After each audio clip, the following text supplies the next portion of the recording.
Por que que algumas pessoas, mesmo sendo inocentes, acabam sofrendo?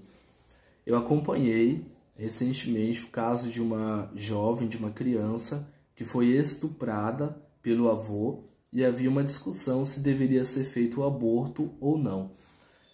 Casos assim, infelizmente, é frequente dentro da nossa sociedade. Nós temos crianças de 2, 3, 4, 5 anos que são estupradas, que são espancadas até a morte ou que têm sua vida ceifada. Nós temos ali no Oriente, em função da guerra, muitas crianças que perdem a vida e as que não perdem acabam sofrendo com inúmeras dificuldades e debilidades. Quando eu olho para algumas situações assim, eu já me fiz algumas perguntas. Por que que Deus ele permitiu que isso acontecesse? Por que que Deus ele permite que uma criança, um ser inocente, sofra uma atitude tão devastadora como essa? Onde Deus estava? E em meio a essas perguntas, eu encontrei algumas respostas e eu quero compartilhar com você. Primeiro, que nós somos livres. Deus ele nos concedeu o livre arbítrio. Então eu escolho o que fazer, qual atitude ter ou tomar, assim como você e como inúmeras outras pessoas.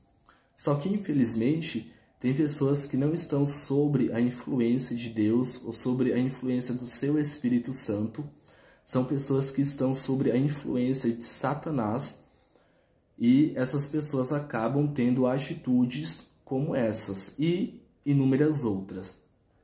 Talvez a pergunta que você se faça, mas e quem está do outro lado? Esse inocente, né? Uma criança de 2 anos, 1 ano, não tem maldade nenhuma em seu coração. Por que que Deus não a protegeu?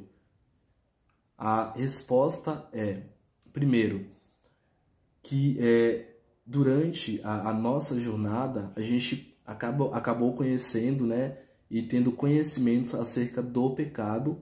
Só que se o mal ele não existisse, nós não iríamos entender o que é o mal.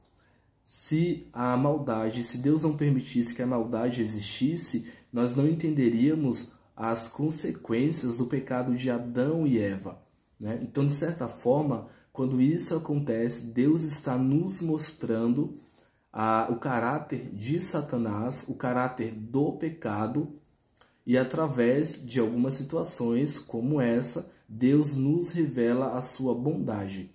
Segundo, que a nossa glória, ela não é uma glória terrena, não é uma glória desse mundo.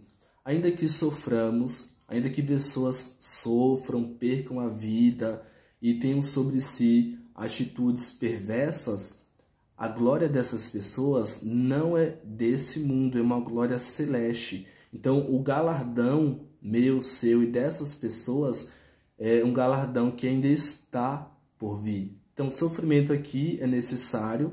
É dessa forma que Deus nos revela o seu caráter, a sua bondade, e Ele nos revela o caráter de Satanás. E, como eu falei, a nossa glória é uma glória celeste.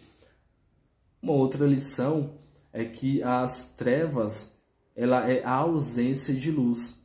Então, algumas atitudes como essa, na verdade, não o atuar de Deus, não existe a mão de Deus ali, mas existe a ausência de Deus. Quando o homem se afasta de Deus, quando ele se aproxima de Satanás, a gente tem atitudes como essa ou condutas como essa. Essas foram algumas respostas que eu encontrei. Então, quando você olhar para a vida, para alguém que está sofrendo, seja uma cadeira de roda, em um leito de hospital, para uma criança que perdeu a vida ou que sofreu alguma atitude bárbara, não pense que Deus ele se agrada com isso. Não pense que Deus ele está atuando ali de uma forma direta. Muito pelo contrário. É a atitude de algum indivíduo que se entregou a Satanás, e dessa forma Deus revela o caráter do inimigo e nos revela o seu amor. E esse é o vídeo de hoje, tá, galera? Se você tem algum alguma outra linha de pensamento, comenta aqui embaixo.